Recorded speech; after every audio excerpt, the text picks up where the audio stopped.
untuk alat dan bahannya sendiri, di sini kita menggunakan 3 buah alat dan 3 buah benda. Yang pertama ada neraca teknis, lalu yang kedua ada jangka sorong, lalu yang ketiga ada mikrometer, dan untuk benda kerjanya sendiri atau bahannya kita menggunakan yang pertama ada besi, lalu ada kuningan, lalu dan yang terakhir ada tembaga.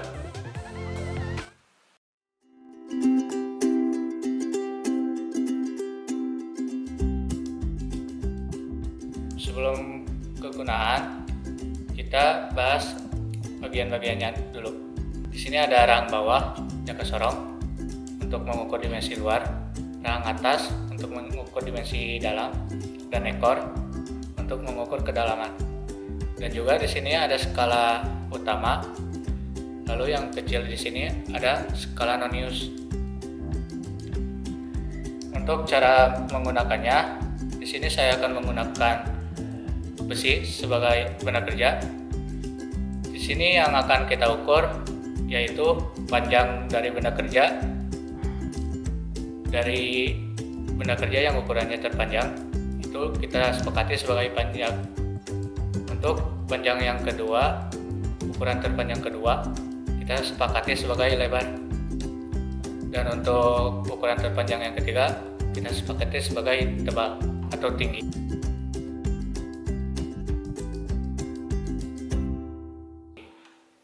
Baik, untuk cara menggunakannya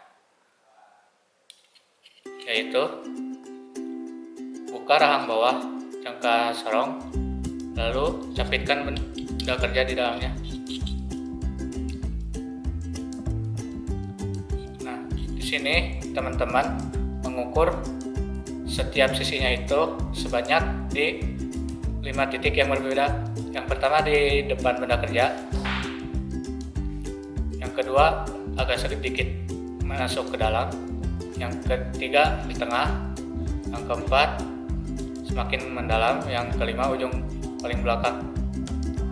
Lanjut, untuk mengukur lebarnya juga sama, jepit, lihat skala utama dan skala noniusnya untuk mengetahui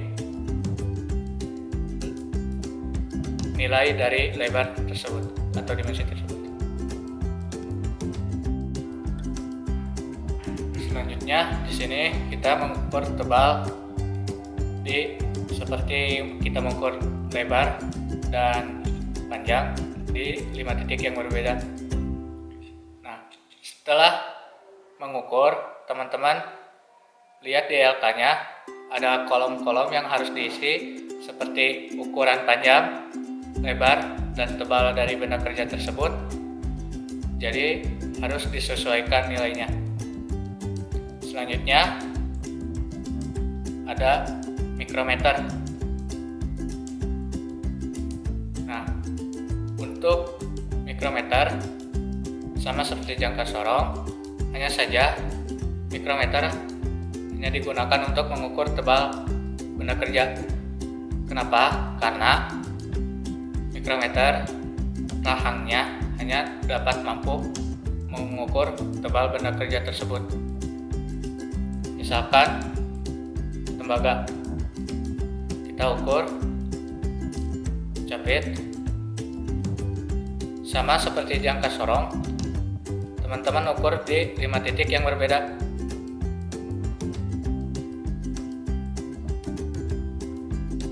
Yang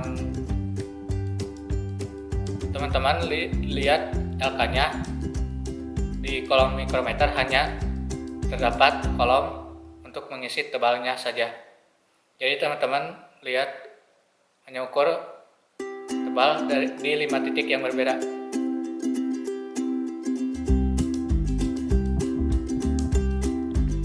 Kita lanjut dengan pengukuran menggunakan neraca teknis. Nah, ini adalah neraca teknis untuk alat bahan di modul 4. Nah, kita misalkan ingin mengukur material yaitu besi.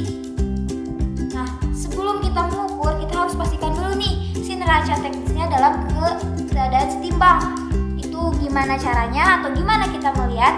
Itu tuh nanti teman-teman lihat di sini. Ini ada kesetimbangannya ditunjukkan dengan angka 0. Nanti jika misalkan si neraca teknisnya telah setimbang, itu tuh si antara garis ini dengan si garis di neraca teknis yang ini tuh bakal setimbang seperti ini. Nah, di neraca teknis tuh mempunyai satuan. Mempunyai berat satuan, ini ada untuk berat ratusan, ini ada untuk puluhan, ini ada untuk satuan, dan ini ada untuk desimal. Nah, kita langsung saja ini si besi ini kita masukkan ke dalam timbangannya. Nah, gimana? Terus kita itu mengukur dari yang paling terbesar dulu. Kita mengukur untuk yang ratusan terlebih dahulu. Kita ukur ratusan, kita pindahkan satu persatu. Kita pindahkan ke 100. Masih kita pindahkan ke 2000. Nah, jika ini itu telah atau si masanya itu turun, berarti kita pindahkan lagi. Kita pindahkan satu langkah ke 100. Nah, ini udah naik kembali. Lanjut, kita pindahkan untuk yang puluhan. Kita pindahkan ke 10, belum turun. Ke 20 juga belum turun. Ke 30 belum turun. 40 belum turun, 50 belum turun, 60 sudah turun.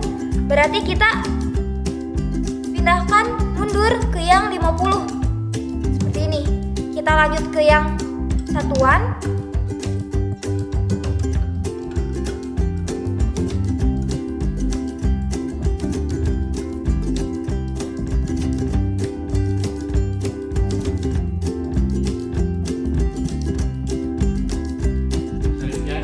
Saya akan menjelaskan bagaimana cara membaca nilai dari jangka sorong dan mikrometer.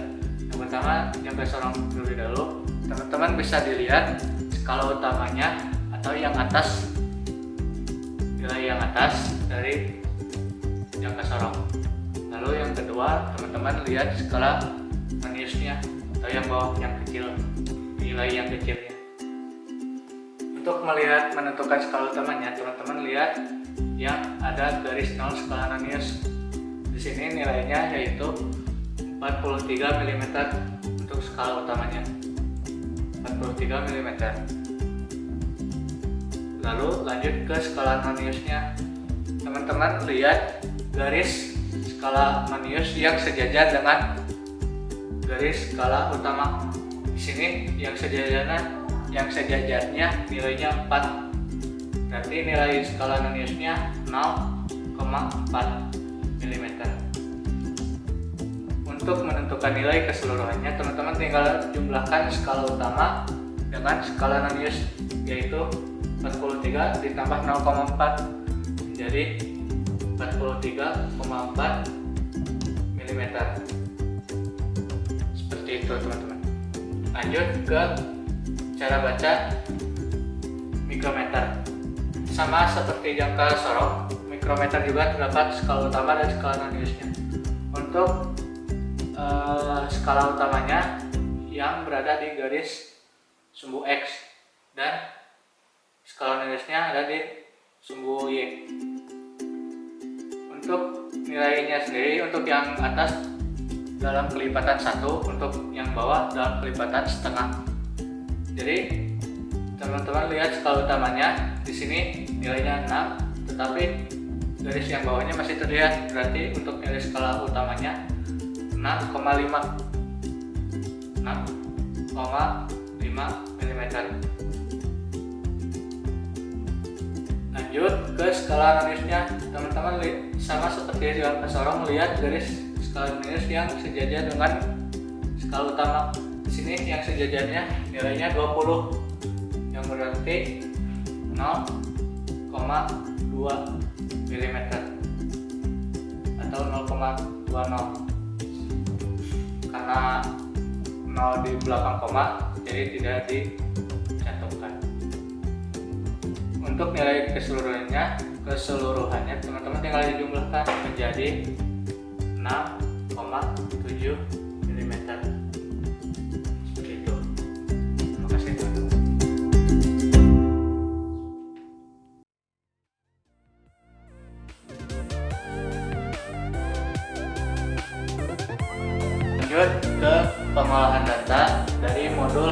keempat, yaitu pengukuran dasar.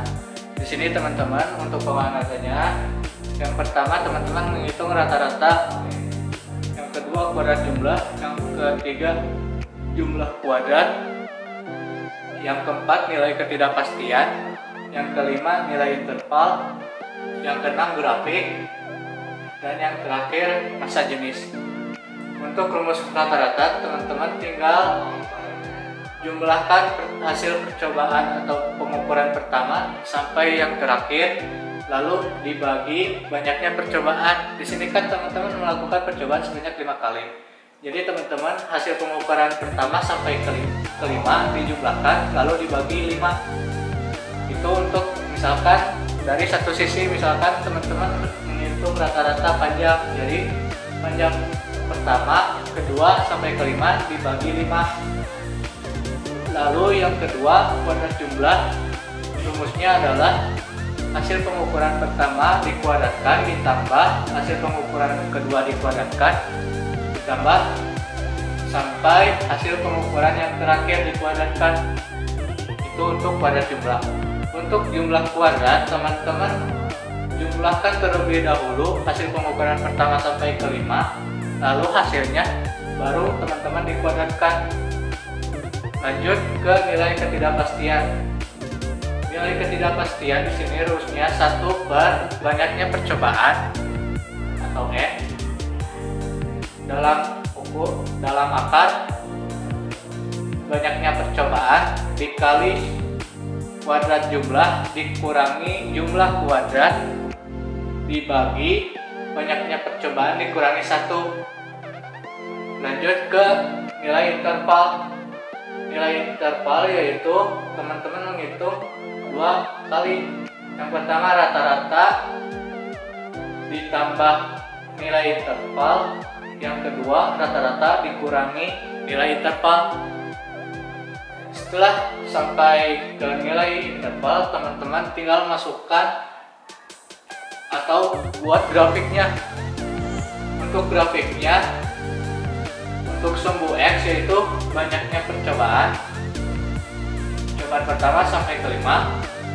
Untuk sumbu Y, yang pertama itu yang bawah itu ada batas bawah, yaitu nilai interval yang dikurangi, hasil nilai interval yang dikurangi. Untuk rata-rata teman-teman lihat di perhitungan rata-rata. Untuk batas atas nilai interval yang dijumlah, tuh nilai batas atasnya. Untuk teman-teman di sini perhitungannya untuk per setiap sisinya, bukan per setiap benda kerja. Misalkan teman-teman menghitung panjangnya, sisi panjang benda kerja pertama, teman-teman lakukan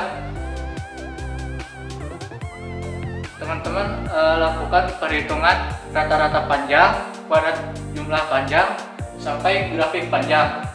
Lalu teman-teman kembali lagi ke rata-rata lebar benda kerja pertama sampai grafik lebar benda kerja pertama.